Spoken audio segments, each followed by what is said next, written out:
Il est peut-être arrivé dans votre vie que vous constatiez que vous n'arrivez pas à supporter de ne pas avoir l'alcool à votre portée.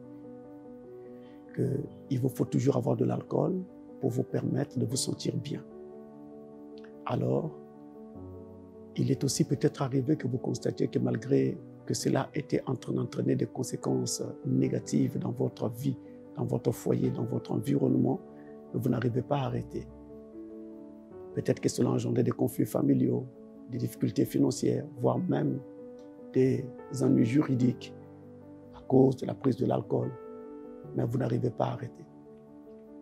Il est arrivé que vous ayez tenté, par exemple, d'arrêter par vous-même, mais ces tentatives se sont révélées infructueuses parce qu'il y a une sorte de craving en vous, un désir incontrôlable de prendre de l'alcool.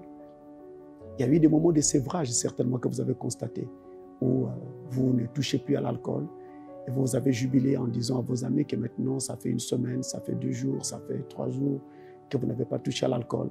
Mais vous avez constaté malheureusement des tremblements, de l'anxiété, voire des nausées qui apparaissaient parce qu'en fait, il y a comme cela une sorte de dépendance à l'alcool qui est déjà née et installée en vous.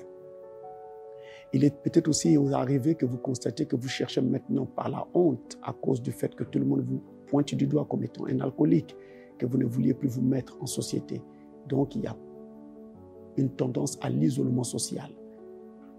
Alors, naturellement, arrive aussi le mensonge, c'est-à-dire que chaque fois qu'on vous dit « vous avez bu », vous dites « non, non, non, je n'ai pas touché à l'alcool, ça fait une journée, ça fait quelques heures, etc. » Si vous avez constaté toutes ces choses dans votre vie, vous êtes donc en fait frappé par l'alcoolisme, un trouble de l'usage de l'alcool. Mais je voudrais vous dire que non seulement que cela détruit votre vie, votre santé, et détruit votre environnement de vie, votre couple, votre foyer, votre existence, mais cela détruit en même temps votre âme sans que vous ne le sachiez parce que cela vous sépare de Dieu. La Bible dit ceci dans le livre des Proverbes au chapitre 20 et au verset 1, il est écrit « Le vin est moqueur, les boissons fortes sont tumultueuses, quiconque en fait excès n'est pas sage. » Et si vous prenez 1 Corinthiens chapitre 6, à partir du verset 19 jusqu'au verset 20, il est écrit que le corps de l'homme a été créé pour être un temple du Dieu vivant et que donc il ne devait être souillé par rien du tout et même pas par l'alcool. Par vous-même, vous avez essayé, vous n'avez pas pu, mais il reste un Dieu, un créateur.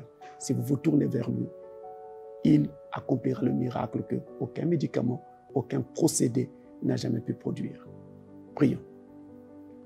Dieu notre Père, je prie pour mes frères, mes confrères, mes compatriotes et toute personne sur la terre qui se bat contre l'alcool, l'alcoolisme et veut complètement s'en défaire.